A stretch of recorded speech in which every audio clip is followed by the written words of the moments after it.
the question, what aspects of the prevailing economic logic has to change in order for us to have a real market economy, is an essential one.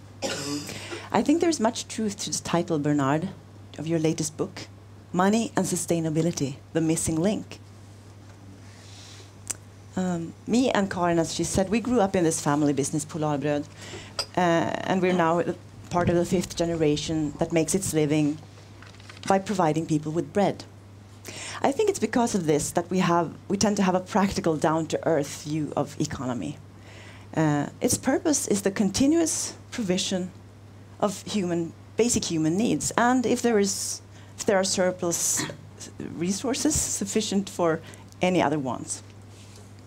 So today, as Sandro said, I'm going to summarize my so-called dashboard of the World TED Talk from January of this year. I think we're poised on the threshold of a new economy, and I will tell you why.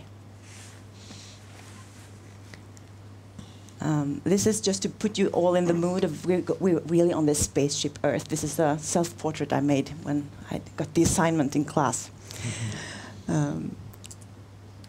When our civilization realized that we need to consider the sustainability of how we live our lives, we recognized 3 different logics at work in the world: the economic, the ecological, and the social. I think it's fruitful to look at this as 3 ways through which we humans provide for ourselves, or put another way, how we make a living on this spaceship. So, how do these 3 logics work? Let's look at the blue spot. It represents the real economy, that which deals with the management of limited physical resources. And I think it's interesting to look at world economic history. This is a bit small grade maybe, but it's the last 2,000 years. And we can see in this graph that the red is China's share and the orange is that of India.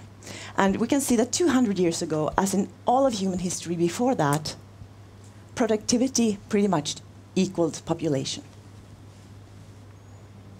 Because when most people work just to feed themselves, and a society relies on muscle power to work, riches are something reserved for the privileged few, warlords, kings, slave owners, and so forth. But then something extraordinary happened in the West in the 19th century, something that increased productivity per capita enormously. And I'm sure you all know what that is. It was the use of fossil energy. First in the form of coal. See here, blue here is United Kingdom, and the green with a bit later with the use of oil. Green field here is the United States. Share of world GDP. This is not the Americans suddenly becoming many more people. This is Americans starting to use fossil energy. So this fossil-driven expansion has increased even more rapidly during the last 60 years. Here we see the use of oil measured in millions of barrels per day. And this has expanded human activity and profoundly changed society in most parts of the world. Aided by all this energy, in less than 100 years, we Swedes have gone from being self-sufficient farmers to being city dwellers who work in the service sector and who can consume at a level that our grandmothers could not even dream of. Now, that was the real economy, as I call it, the economy that deals with limited physical resources. Now, let's look at the social aspect of how we provide for ourselves. How come we spend most of our time working in exchange for numbers in a computer account? And why do other numbers make us confident that we will have what we need when we're too old to work?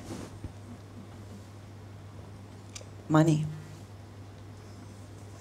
Money is a social construction that facilitates transactions and the conservation of wealth.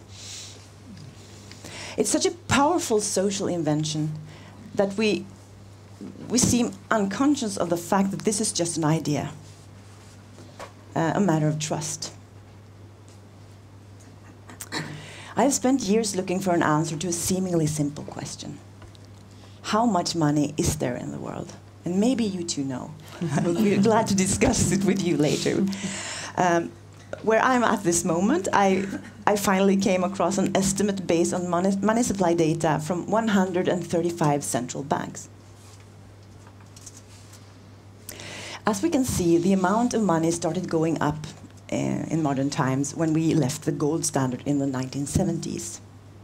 And the curve turns up even steeper with the financial derivatives boom of the last 10 years. But wait a minute. We know there was a huge crash in 2008 where trillions were lost. Why is there just a small notch in the curve? Big mystery here. Since 2007, the world's central banks have inflated world economy by more than doubling their money supplies, because money is quite easy to create. And from this, I draw two disturbing conclusions.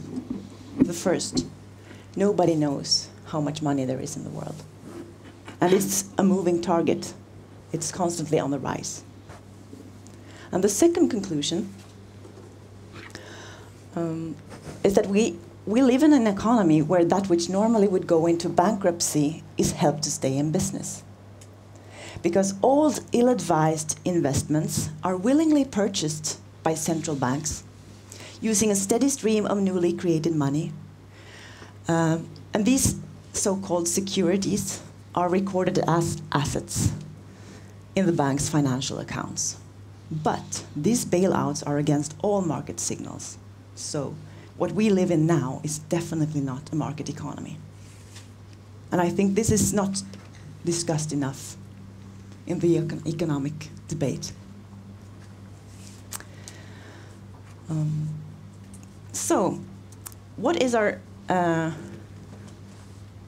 let's see. Now let's look at the third green circle, the ecological logic. This is the supply, represents the supply of the natural world, that which actually keeps us alive.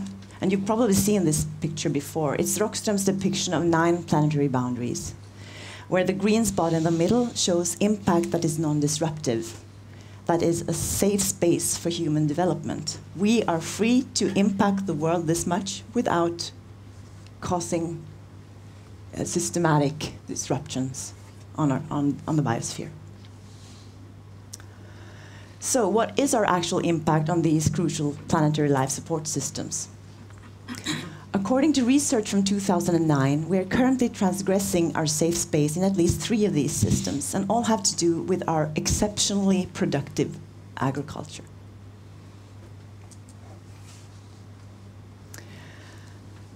As we've seen in the graph of the 2,000 years of human productivity, it is this very system of food production that has made us very rich. And what used to take more than 70% of the workforce and most of our income, that is the food that we eat, now employs only a few percent in modern industrialized countries. And food in Sweden now only costs about 11% of our income.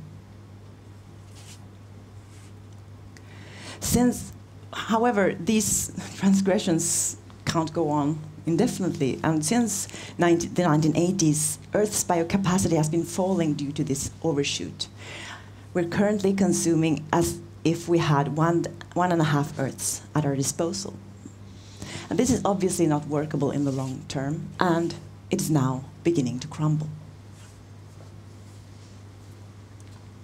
One way to understand why this is crumbling is to ask, how do these different logics and these different aspects of supply relate to the question of continuous economic growth? The logic of money supply says growth is a must. That's how we get interest on our money. And Margrit is nodding. She'll come to this soon, I'm sure. The real economy, that of limited physical resources, says, frankly, real growth growth based on productivity increases is hard to achieve. And this is the field where we operate, we who produce bread or something else in the physical world. We face these logics. Rising costs of wheat, for instance, if there is a bad harvest, or whatever is the things that have to do with real physical resources. And the most important foundation, the biosphere that keeps us alive, as I said, says, as we could see in the planetary boundaries picture, I can't afford any more growth. And this is the essence of our dilemma. These are three different ways of looking at providing for ourselves, how we make our living, and they lead to three different mutually incompatible answers. And I have a background also. I've spent 10 years at the university. I'm a conflict researcher. And I can tell you that this is conflict. This is breaking our world apart as we speak. And this is what makes me very confident to just stand here and say, it is absolutely clear that we will have a new economy, whether we like it or not. The system that we're living in now is completely unsustainable. These tensions will rip it apart. And the only question is if this change will be the result of an unmanaged terrible crash, or if it's going to be a controlled adjustment to our safe operating space. And I hope that today, and this meeting, this gathering of interested and wise people, will be instrumental in bringing about a broad recognition of this whole. Because in order to respond well to the challenges we face, we need to grasp this problem holistically. I hope we begin to say it like it is and prioritize what is really important, that is, sustainably providing for humanity within the boundaries of spaceship Earth. This is what I really hope that we will move towards today. Because we can't change the natural laws that govern the biosphere. This is something we can never change. This is just physics and biology and chemistry. We must change the other two man-made logics, the ones we've just made up. So they harmonize with this logic. For example, we have the old real economy norm that it is free to release fossil carbon into the atmosphere and to empty reserves of finite resources. That's a norm from the 19th century, when the Earth seemed huge and indestructible. And now we know that that is not the case. So why aren't we changing the norm? Another question our esteemed Utstickar Prize laureates will talk more about soon, I think, is the workings and norms of the money supply, the socially defined system of supply. That will probably need to change too, in order for a real market economy to take hold. When I say a real market economy, I mean one that does not operate on false assumptions.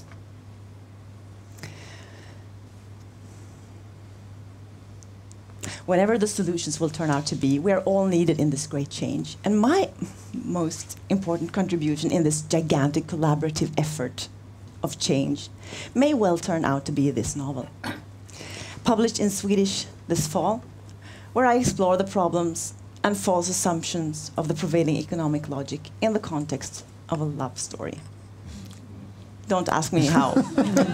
It just came to me.